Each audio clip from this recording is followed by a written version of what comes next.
भारत के स्वदेशी aerospace technology के क्षेत्र में एक बहुत ही अहम कदम उठाया जा रहा है। डीआरडीओ की प्रमुख lab gas turbine research establishment भारतीय वायुसेना के एक पुराने इल्यूशन IL-76 विमान को फ्लाइंग टेस्ट बेड में बदलने की योजना बना रही है। इस टेस्ट बेड का इस्तेमाल कावेरी डेरिवेटिव इंजन और AMCA के लिए विकसित किए जा रहे इंजनों के फ्लाइट टेस्ट के लिए किया जाएगा, जो भारत के जेट इंजन टेक्नोलॉजी में आत्मनिर्भरता की दिशा में एक बड़ा मील का पत्थर साबित होगा। इस प्रस्ताव के तहत रक्षा मंत्रालय ने भारतीय वायुसेना से एक पुराने IL-76 विमान को इस काम के लिए देने की बात की है। यह विमान इंजनों के इन फ्लाइट टेस्टिंग के लिए प्लेटफॉर्म का काम करेगा। फ्लाइट टेस्टिंग इंजन डेवलपमेंट का सबसे अहम हिस्सा होती है, जिससे इंजन की परफॉर्मेंस, विश्वसनीयता और वास्तविक उड़ान परिस्थितियों में इंजन की फिटिंग को परखा जाता है। फिलहाल भारत रूस की ग्रोमॉफ फ्लाइट रिसर्च इंस्टीट्यूट पर निर्भर है, जहां IL-76 के जरिए इंजन टेस्ट किए जाते हैं, लेकिन वहां टेस्टिंग के लिए 9 से 10 महीने का लंबा इंतजार करना पड़ता है। इस टेस्ट के दौरान IL-76 के 4 इंजनों में से एक को हटाकर उस जगह टेस्ट किए जा रहे इंजन को लगाया जाता है, ताकि फ्लाइट में उसकी परफॉर्मेंस का आकलन किया जा सके। कावेरी इंजन की कहानी 1980 के दशक से शुरू होती है। इसे LCA तेजस के लिए बनाया जाना था, लेकिन कई तकनीकी चुनौतियों और प्रतिबंधों की वजह से यह प्रोजेक्ट काफी समय तक पिछड़ता रहा। टेक्नोलॉजी ट्रांसफर में दिक्कतें और सैंक्शंस ने भी इसे काफी प्रभावित किया। फिर भी हाल ही में इस प्रोजेक्ट में फिर से गति आई है। कावेरी डेरिवेटिव इंजन, जो एक नॉन आफ्टरबर्नर वेरिएंट है और लगभग 50 किलो न्यूटन का थ्रस्ट देता है, 2025 में फ्लाइट टेस्टिंग के लिए तैयार है। इसका इस्तेमाल गाटाक अनमैन्ड कॉम्बैट एरियल व्हीकल जैसे ड्रोन प्रोजेक्ट्स में भी होगा। साथ ही कावेरी प्रोग्राम की प्रगति AMCA के लिए 110 kilo Newton thrust class engine विकसित करने का रास्ता भी साफ कर रही है। AMCA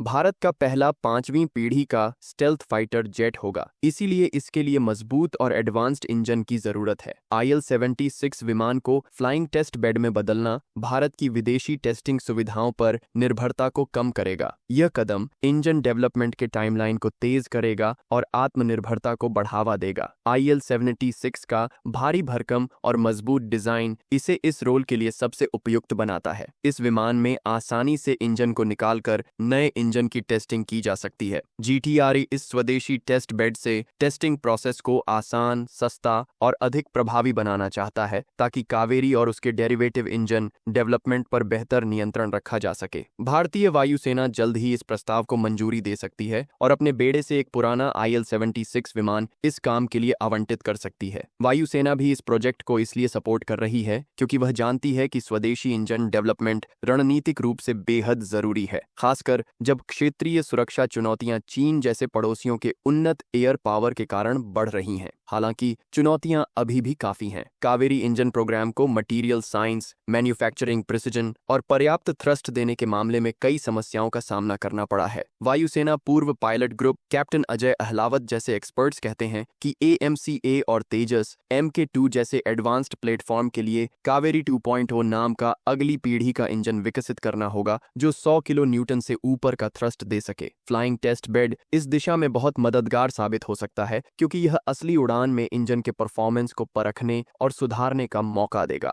ये जो प्रोजेक्ट है, ये भारत की एयरक्राफ्ट इंजन टेक्नोलॉजी में एक नई क्रांति की शुरुआत हो सकती है। आगे चलकर इससे मिली सीख और अनुभव AMCA जैसे फाइटर जेट के इंजन के विकास को नई ऊंचाइयों तक ले जाएंगे। साथ ही यह GTRE और DRDO के लिए एक मजबूत प्लेटफॉर्म होगा, जिससे वे अगली पीढ़ी के जेट इंजनों को भी घर पर ही डेवलप और टेस्ट कर सकेंगे। यह पूरी प्रक्रिया भारत की रक्षा क्षेत्र में मेक इन इंडिया और आत्मनिर्भर भारत मिशन की अहम कड़ी साबित होगी।